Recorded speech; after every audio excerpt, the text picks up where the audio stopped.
Buat-buat sibuk. Aunty pun nak sibuk-sibuk ke?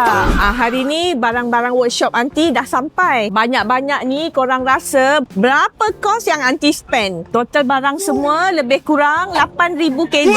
Siap datang dengan lori lagi. Ingat senang nak buka workshop. Berat tau barang-barang ni. Memanglah berat, tapi cara tu kena betul. Kalau betul taklah susah sangat. Tengok macam ni. Jatuhkan je ke bawah. Lepas tu tolak masuk dalam. Kan Aish? Ya ke hati? Cuba Haji tolak masuk dalam.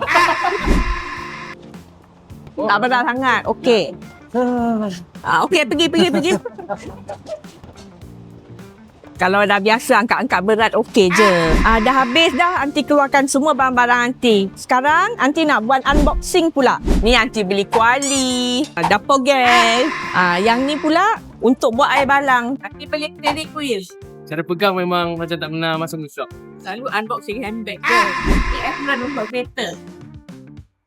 Banyak betul diorang yang order. Yang ni beli 10, percuma 1. Ni diorang tengah unboxing kontainer. Aunty order kontainer online je. Ni kongres untuk Aunty buat catering. Cepat buka, cepat sikit. Cepat-cepat customer tunggu. Kalau korang nak tengok macam mana Aunty nak susun workshop Aunty ni dan berapa kos Aunty, tunggu next video. Apa-apa, Roger je. Mija Autocare.